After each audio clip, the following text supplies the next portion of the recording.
Do the rich people cringe and say, don't tell them that, Robert? Yes. Don't tell people what you know. Right. Keep them poor. So my father was the head of education, PhD, all that stuff. I go home and ask him, said, why don't we learn about money in school? And he looked at me and says, because the government doesn't let us teach that subject. The government tells us what we can teach and what we can't teach. And I thought that was strange. And I said, but aren't we going to school to learn about money? He says, no, your job is to get a job. I said, but you get a job to earn money.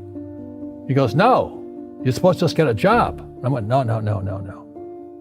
Isn't the purpose of a job to earn money? He goes, you're correct. I said, so why don't I just learn about money? I can skip the job part, you know? And he got flustered and he said, if you want to learn about money, why don't you ask your best friend's father about money? And I said, why? That's Mike. So why ask him? He says, because Mike's father is an entrepreneur. And I said, what are you? He says, I'm an employee. I'm a government employee. I went, oh, what's the difference? He says, the difference is an entrepreneur must know about money, or they're no longer entrepreneurs. And he says an employee doesn't have to know anything about money because the government will take care of them, the company will take care of them. So I'm all confused. But I took my dad's advice and I trundled over to Mike's father's office and knocked on his door and I said, hey, I'm here, 9 years old. Teach me about money. He says, beat it, kid, you know. But that's where the story of Rich Dad, Poor Dad started. And finally, through persistence, my rich dad started teaching me about money on one condition. And that condition was he would never pay me. He says, the moment I pay you, you think like an employee. He says, that's the trap. Entrepreneurs work for free. And now I'm 9 years old, my head's cracking in half. He says, you never want a paycheck. You understand that, kid? I said, okay, I got it. And he says, well, how do I make money? He says, that's what entrepreneurs figure out. It's like, so how do I learn about money?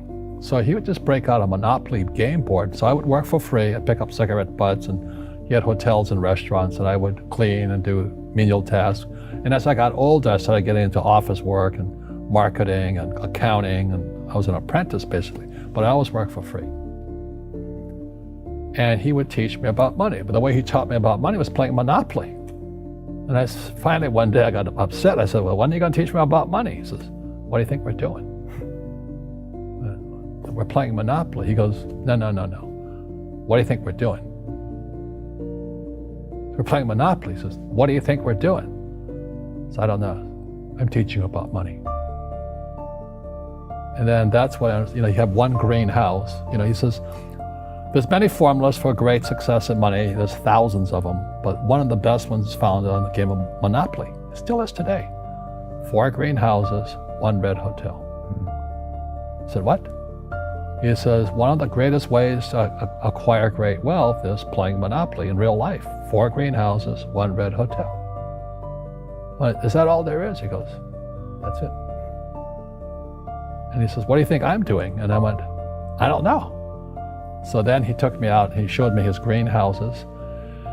And 10 years later, when I was 19, I was now in school in New York, and I come back to Hawaii, and Rich Dad had bought the biggest piece of land smack dab in the middle of Waikiki Beach.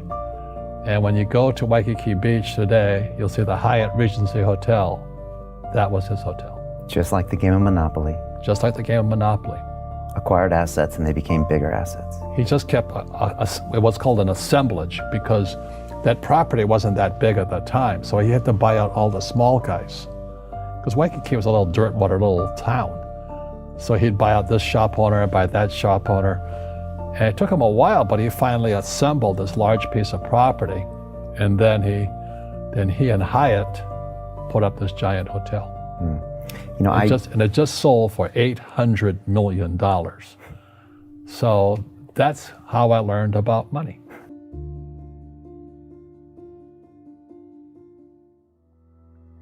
I've had financial crashes. I've had people stab me in the back, but they're all good because I grow from it. That's spirituality. Right. You know, people who are afraid of making mistakes, like they teach in school, they don't ever grow.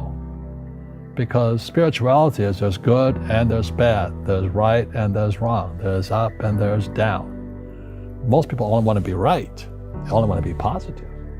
Well, you can't have that. That's not reality. Well, I wasn't poor by most people's standards, but I came from a family with a poor attitude, if you know what I mean. Because rich, poor, middle class, poverty starts with a fundamental attitude. Poverty is passed on. It's taught in your families. And middle class is taught in families. And so the people right now who are sitting at home, who are struggling financially or worried about money or unhappy, they may be making a lot of money, but unhappy with what they're doing, it was probably taught to you. You know, your superego was taught, get a job, work hard, or you'll never be rich, or the rich are evil, or whatever. The school system will never teach you about money.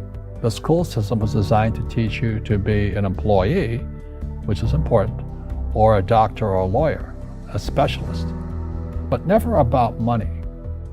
And what most people lack is real business knowledge, like accounting, you know, like debt, like taxes. You got to know that stuff, but they don't teach it in school to anybody. So, and then when people ask me, how did your rich dad learn this when your poor dad, a PhD, didn't? And the answer is very simply, my rich dad, who's my best friend's father, his father died when he was 13. So rich dad had this family business at 13 to run. So he had to drop out of school, which was his blessing. You know, there's blessings, and you know, sometimes the blessing doesn't look like a blessing, but it turned out to be a blessing. And then his teachers became his bookkeeper, his accountant, his attorney, his banker, his real estate agents. So he has what I call real teachers, not these fake teachers in school. You see, most teachers in school, they're out of ethics. They teach subjects they themselves don't practice. I asked the teacher, I said, you know, I'm in my third year of calculus now. It was called strength of materials. I said, am I ever going to use this stuff? He goes, no. You know, I said, why do you teach it? He says, because I get paid. I said, do you ever use it? He goes, no. And that's why, you know, you have to, in life, one of the things I suggest to people, you got to find a real teacher versus a fake teacher. And a fake teacher is somebody who doesn't do what they teach. And a real teacher is doing what they teach every day. So my accountants, my attorneys, they're in it every single day. That's how I learn, because every day I'm solving problems in my business. So I have accountants and attorneys and bankers and all these people on speed dial because I'm solving problems with my team. I see you giving this knowledge out, and Yeah. do the rich people cringe and say, don't tell them that, Rob? Yes. Don't tell people what you know. Right. Keep them poor. But you know, unfortunately, the poor, as was in the Bible, I'm not real religious, the poor will always be amongst us because it starts up here. Right, it's that fear mentality. It's in their words, you know, and the words become flesh. Again, I'm not really religious. I flunked out of Sunday school also. But when they say I can't afford it or I can't do that, they go down. They become what they say. My PhD dad, he says, what do you think I am, made of money? I can't afford that. And my rich dad would say, that's why he's poor. Poor people say, I can't afford it, I can't do that, I don't have time. Because this is an escape. It's an escape, you know what I mean? It's easy to say, I can't afford it. And your rich dad used to say what instead of, I can't afford it? How can I afford it? How can I do that? You know, what would it take, or why should I do that? He says that a question opens the mind, a statement closes the mind. See, when you say, I can't afford it, your mind shuts down, and you become what you say. Rugby is a team sport, but so is soccer. The rules are different. And other people are golfers. They play by themselves. And so everybody's different.